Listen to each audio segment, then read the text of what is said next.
Did the apostles keep the Sabbath? Yes. Paul, as his manner was, he went unto them 3 Sabbath days, and he reasoned with them out of the Scriptures. And this is Acts 17, verse 2. You can jump to Acts 18, verse 4. He reasoned in the synagogue every Sabbath and persuaded both Jews and Greeks. Greeks meaning Gentiles, non-Jews. Why would you think that Jesus would say, speaking of the last days, pray that your flight be not in the winter, neither on the Sabbath day? Christ, looking down the course of time, seeing His people in the last days, told them we should pray that we wouldn't have to flee on the Sabbath day. If they're not keeping the Sabbath anymore, why would Jesus say that? Did the Gentiles also worship on the Sabbath day? New Testament, yes. Acts chapter 13, verse 42. By the way, this is written by a Gentile.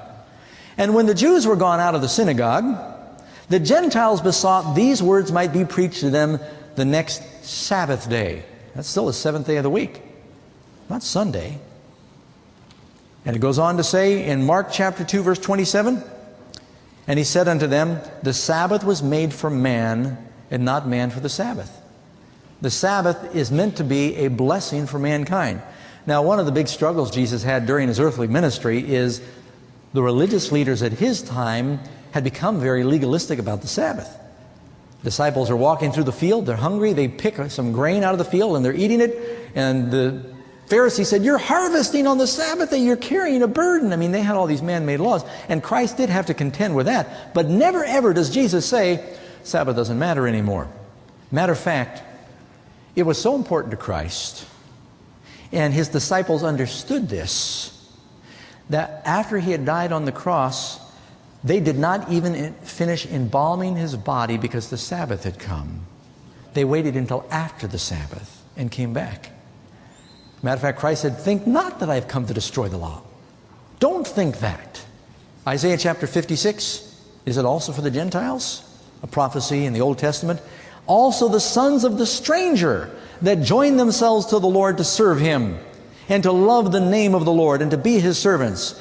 Everyone that keeps the Sabbath from polluting it and taking hold of my covenant, He will make them joyful in His house of prayer. The sons of the stranger, those who chose to worship Jehovah, they didn't pick their own new Sabbath day. They kept the Sabbath day that God picked. The one He gave Adam and Eve, the one He gave in the 10 Commandments, the one that Jesus kept. It's always been the same. Do we still need physical rest? Oh man, I tell you, we're living in a society today.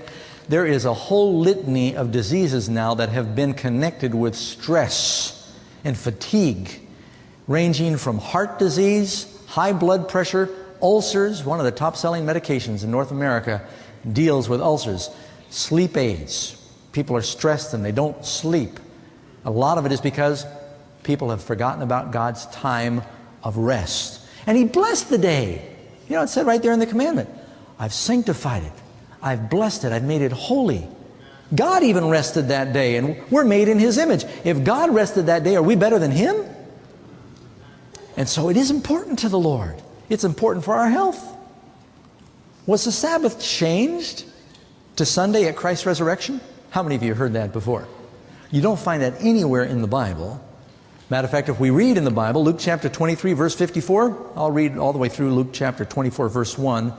And that day was the preparation, Friday, and the Sabbath drew on. The day Jesus died on the cross is commonly called Good Friday, okay? Now, before I get to the rest of Luke, I wanted to interject a couple of slides here. When does the Sabbath begin? Just so you know, Jesus died right about sundown. It says in Leviticus 23:32, from even unto even meaning evening, sundown, you shall celebrate your Sabbath. If that's not enough, read Mark 1:32. And at even when the sun did set. So the Sabbath begins and ends at sunset. The Sabbath time, sacred hours, not just for Jews, but for all that follow the God of the Bible. You keep going back to, let's return back to Luke chapter 23. So, Friday, sundown, it says they returned and prepared spices and ointments, and they rested the Sabbath day according to the commandment.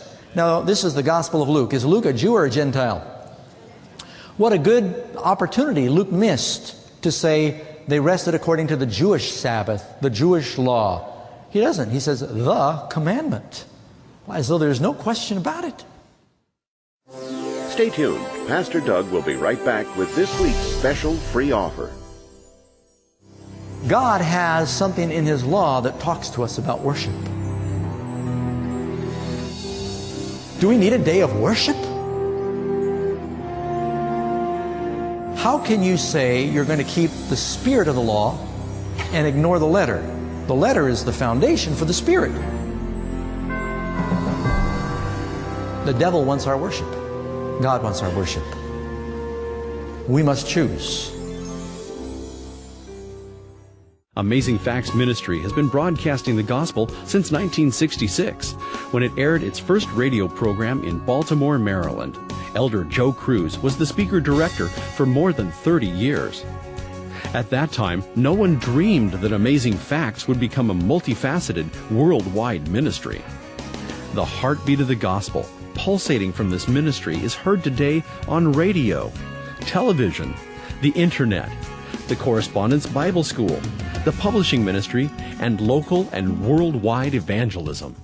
Pastor Doug Batchelor stepped into the leadership of the ministry after Joe Cruz died in 1994. Currently, Amazing Facts is on more than 100 TV stations and 11 satellite and cable networks throughout the United States, Europe, Australia, Central and South America, the Middle East, and Asia. For more information, call 1-800-835-6906.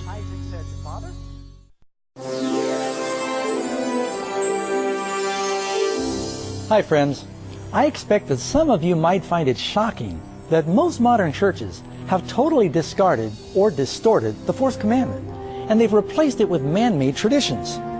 But this just underscores the importance of knowing the rest of the story regarding God's holy day of rest. We'd love to send you a free gift that will help you in your studies. It's a study guide entitled The Lost Day of History, and I think you'll be amazed as you dig deeper into the Word. Please call the toll-free number on your screen and ask for offer number 113.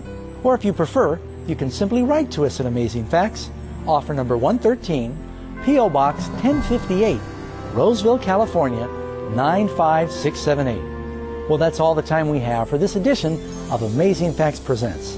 Until we meet again, remember the encouraging promise of Jesus. If you continue in my word, then are you my disciples indeed, and you shall know the truth, and the truth shall make you free. This is your last chance to take advantage of this week's special free offer. There is no cost or obligation. Just call the toll-free number on your screen and be sure to note the offer number when you make your request.